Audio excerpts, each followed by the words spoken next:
ബഹളം. കടം വാങ്ങിക്കാൻ ഹമീദിന്റെ മുന്നിലേക്ക് കൈകൾ നീണ്ടു. പണം കിട്ടിയിട്ട് തരാമെന്ന് പറഞ്ഞ് ഹമീദ് തന്റെ വളരെ ചുരുങ്ങിയ സുഹൃത്തുക്കളെ പിണക്കിയില്ല. മൈസൂരിലെ HD കോട്ടയിൽ ഭാര്യയ്ക്കൊപ്പം താമസിക്കുന്ന കുട്ടികളെ നന്നായി പഠിപ്പിക്കണം. ഇതിനിടയിൽ 3 കുട്ടികളിൽ 2 കുട്ടികളുടെ പഠിപ്പ് ഇടയ്ക്ക് വെച്ച് തടസ്സപ്പെട്ടു. പണമില്ലാത്തതിനാൽ അത് പൂർത്തിയാക്കണം. കടത്തിൽ മുങ്ങി ജീവിക്കുകയായിരുന്ന ഹമീദ് ബ്ലേഡ് പലിശക്കാരിൽ നിന്ന് കടം വാങ്ങി ബാധ്യതകൾ തീർത്തു. ഇപ്പോൾ ജീവിക്കാൻ പറ്റാത്ത സ്ഥിതിയായി. ഈ പൈസ കിട്ടുന്നതെന്ന് പറഞ്ഞിട്ട് ഞാൻ കുറെ ഒരുപാട് കടമാക്കി ഉണ്ട്. പിന്നെ പൈസക്കാർ കടക്കാറല്ല പൈസ പോകണമെന്ന് പറഞ്ഞു. ഞാൻ എവിടുന്ന കൊണ്ടുപോയി കൊടുക്കാൻ ആത്മഹത്യ ചെയ്യാൻ നോക്കുന്നുണ്ട്.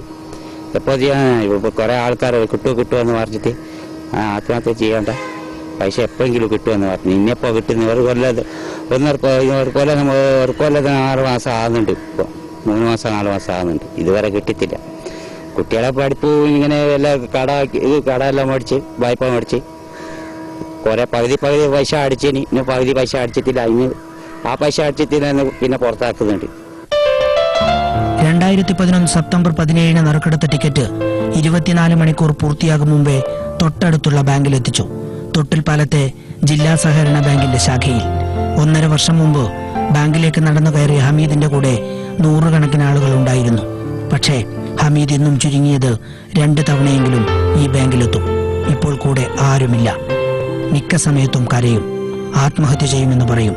അവസാനം ആരെങ്കിലും 100 രൂപ കടം കൊടുക്കും. അതും വാങ്ങി ദിവസ ചെലവുകൾ കഴിച്ചു കൂട്ടുകയാണ് ഈ ഹതഭാഗ്യൻ. എന്നെ വിളിച്ച് ഡോക്ടർ ഓഫീസിൽ വിളിച്ച് അയാൾ പറഞ്ഞ എല്ലാ സംഭവം ആ സമയത്ത് തന്നെ അയാളോട് പറഞ്ഞു കൊടുക്കും. അങ്ങനെ കൃത്യമായിട്ട് ഇവിടുന്ന് പോക്കാം. തൊട്ടിൽപ്പാലം KSRTC ബസ് സ്റ്റാൻഡിനടുത്തുള്ള ഈ ഇടുങ്ങിയ മുറിയിലാണ് ഇയാളുടെ താമസം.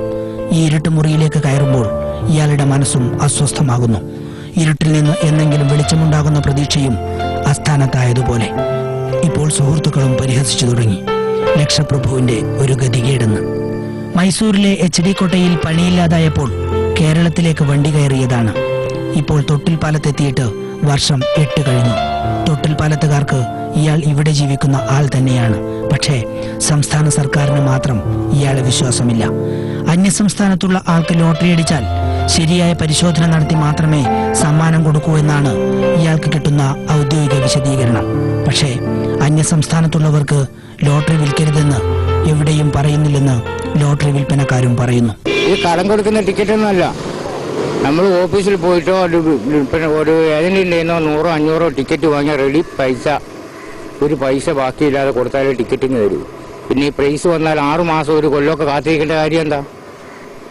അതിൻ്റെ ആവശ്യമില്ല. ടിക്കറ്റ് കൺഫേം ഓക്കെ ആണെന്ന് കമ്പ്യൂട്ടറിൽ കൊണ്ടുപോയി അറിയാം.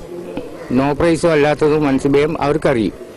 എന്തായാലും ടിക്കറ്റ് ഹാജരാക്കുന്നതിന് 30 ദിവസത്തിനുള്ളിൽ പൈസ കൊടുക്കണം. അതിനൊരു സംവിധാനം നമ്മൾ ഗവൺമെൻറ് കണ്ടെത്തണം. അത് അല്ലാതെ നമ്മളെപ്പോലെയുള്ള ജനങ്ങൾ ഈ ടിക്കറ്റ് കൊണ്ട് നടക്കുമ്പോൾ ഇവിടെ അയാൾക്ക് കിട്ടിയില്ലല്ലോ, അയാളെ പൈസ കിട്ടിയില്ല, കള്ള ടിക്കറ്റാണ്, എന്തിനായി തട്ടിപ്പ് കൊണ്ട് നടക്കുന്നത് എന്നൊക്കെ ചോദിക്കുന്ന ഒരുപാട് ജനങ്ങളുണ്ട്. ഇക്കൂട്ടത്തിൽ തന്നെ പല ആളും ചോദിച്ചവരുണ്ട് എന്നോട്. അന്വേഷണം തുടങ്ങിയിട്ട് 1.5 വർഷമായി. ഇതുവരെ 1 രൂപ ഇയാൾക്ക് കിട്ടിയില്ല. തൊട്ടിൽപ്പാലത്ത് ലോട്ടറി ടിക്കറ്റ് വിൽക്കുന്ന ബാലകൃഷ്ണന്റെ കയ്യിൽ നിന്നാണ് ടിക്കറ്റ് വാങ്ങിയത്. മലയാളിയായ ബാലകൃഷ്ണന് പക്ഷേ കമ്മീഷനായി 6 ലക്ഷം രൂപ കൃത്യസമയത്ത് കിട്ടി. തന്നെ ക്രൂരമായി ശിക്ഷിച്ച ലോട്ടറി വകുപ്പിനോട് പക്ഷേ ഹമീദിന് പരാതിയില്ല. ഈ പാവത്തിന്റെ പോക്കറ്റിൽ എന്നും ടിക്കറ്റ് ഉണ്ടാകും. എടുത്ത ടിക്കറ്റിന് ലഭിച്ച സമ്മാനം കിട്ടിയോ എന്ന് ചോദിച്ചപ്പോൾ ഹമീദ് പതിവ് പോലെ ചിരിച്ചു.